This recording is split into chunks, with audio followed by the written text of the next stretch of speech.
why is it important that you have to have effective communication, especially in the workplace? Because you go to work and you expect things to get done. You don't want your deadlines to be missed. You want everyone in the organization or in your team to run things smoothly, and communication really is the key. Now, if you haven't met me before, my name is Oyinka Akimade and I am a communications and confidence strategist. So what are these 3 things you need to meet for you to have an effective communication? The first one is attention. So you have to grab the attention of the person you're speaking to or of the group you're speaking with. Imagine grabbing the attention like ringing the doorbell or knocking on the door of a homeowner. Grabbing the attention is important so that they pay attention to you, what you have to say, they respond to you and give you what you need. So you need to grab the attention. Now, how do you grab the attention? I'll get into that in a few minutes. The second condition that has to be met is using shared language. Still using the analogy of a door. If you go to a homeowner and you ring their doorbell, or you knock on their door, they would open it to you. But if you start to speak a foreign language where they have no clue what you're saying, they probably will know that like, hey, what is happening? They will try to use like sign language or, visual, but you have their attention, but they can't help you. They can't give you what you need.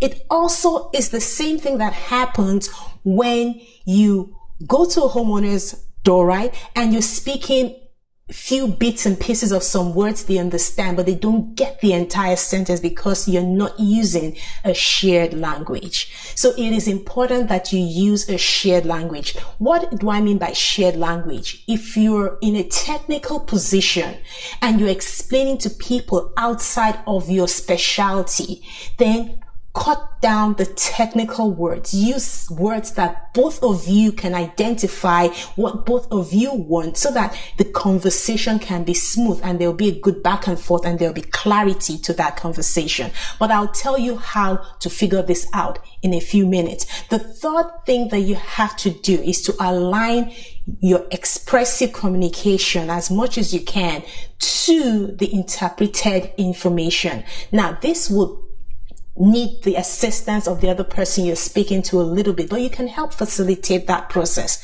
What you say must align as much as you can, make it happen with what the other person understands. So there will be no room for miscommunication. In fact, in the majority of organizations, miscommunication is a major problem that they have. In fact, in a recent survey that I read, 67% of people leave a meeting without knowing exactly what the next step should be. So if you're a manager, if you're in leadership position, if you're a team lead, it is extremely important that your team leaves any meeting with the know-how or with what to do for the next steps. The same thing with you if you're the one speaking to the upper management. You don't want to speak to them and you leave and they all look at each other and say, what was all that about? I didn't get that conversation. Like, oh, well, if it's important, he will come back or she will come back. You don't want that to happen to you. So it's important that you try as much as you can to align what you say with what other people understand or interpret from your conversation or your communication, whether written or verbal or face-to-face. But you may wonder, how can I make this happen? Let me share 3 tips with you. We all know most of these things, but let me break it down into the action steps you need to take to make it very effective. The first thing you need to do is to practice active listening. I said the word active listening. Listening is not a passive process. You just don't keep quiet and let the other person say everything and just nod. No. When you're meeting with people, especially if it's a one-on-one, you want to practice active listening. What do you want to get when you actively listen to people? Whether it's your supervisor, your boss, your manager, the upper management, or your direct report. There are 2 things you want to get when you're listening actively, especially as regards to getting the attention of the people you're talking to. The first thing you want to figure out is their communication style. How do they communicate? What are the things that resonate with them when they communicate? Do they talk a lot about statistics, data, research? Are they into buzzwords, expressive, explosive in their way of communication? What is their communication style? Do they like to see the examples of how it is done in other places, or how things will look like? Are they visual? Do they need more visual presentation to help them understand what you're trying to say? Do they need more research? Do they need more data? What is it? What is their style of communication? That is the first thing you need to figure out when you're talking with people. And this is easy. Just listen to them. What are the things they say when in regards to the work that you have to do? The second thing is to find out the outcomes they want, or the outcomes important to them. You see, in an organization, what people want differs depending on their level or their job description. So depending on who you are speaking to, what is it that they're looking for? Is it a performance? Are they looking for specific performances to increase or specific complaints to come down? Are they looking at, the morale, the employee morale, customer satisfaction? Do they want innovation, something creative, not at the expense of efficiency, of course, but what is it that they're looking for? If you are a manager, your direct report, if you're a boss, what is it that your direct reports want? What have they been talking about? And what is your instruction, or how is your direction or the new way going to help them achieve what they want, so that they understand why they have to do it? And that leads me to the second thing, specificity. Communication without specificity is just like pouring water and it just spreads everywhere with no particular direction. In specificity, there are 5 things I always tell my clients. Number 1, you have to state what you're doing. You have to explain why you're doing it. You have to tell them. You have to tell them how you want it done, and you have to tell them when you want it done. And if you have to do it in a particular location, you have to tell them what location you want it done. The what, why, when, how, where.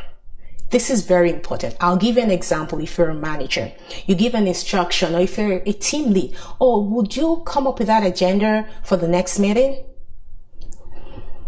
You didn't state when you wanted that agenda given to you. Or you give a blanket statement and you're not giving them how you want it done. And then you come back the next day and you're upset that things are not done the way you wanted them to do it. Did you tell them how you wanted it done? So specificity in communication is extremely important. If you have any comments or any questions, please let me know, write it down. And if I see it and read it out, I would get back to you. It is important that you're specific. And the last thing I want to talk about is for you to always ask for feedback. Now, I know it's easier for you managers or people in authority to ask for feedback from those that are under them. So that is easy. What are we supposed to do? Hey, do you have any questions? Do you understand why we're doing this? Those are the questions you can ask when you're asking for feedback. But even if you're speaking to people in authority over you, you can always ask them, is there any other information you would like me to give to explain why we're doing this, or why it should be done this particular way? Can I come back for a response on Tuesday? Can I come back for a response? It's actually placing a time on when you want them to respond to you without it being rude or obnoxious. So asking for feedback gives room for you to clear any misunderstanding. It gives you room for you to also further read into the things they want and into the outcome they're looking for, so that you would not be in a conversation with other people and you see them just glaze over and you can tell that you're losing them. It is important you do these 3 things. Like I said, grab their attention, use shared language, align what you say with what they interpret. The third one, aligning what you say and the interpretation, can be a little tricky, but with intention and with these tips I gave you, it will be easy for you, or easier for you, to get that done. I know with these 3 tips it's going to be very helpful for you. So let me know in the comments what you think. What has worked for you? What hasn't worked for you? What other, problems are you having with your communication at work? And if you're struggling with confidence as well, write it down there. I'll be happy to share tips with you, and I will see you in my next stream if you don't have any questions, I'm signing out of here and I'll see you next week.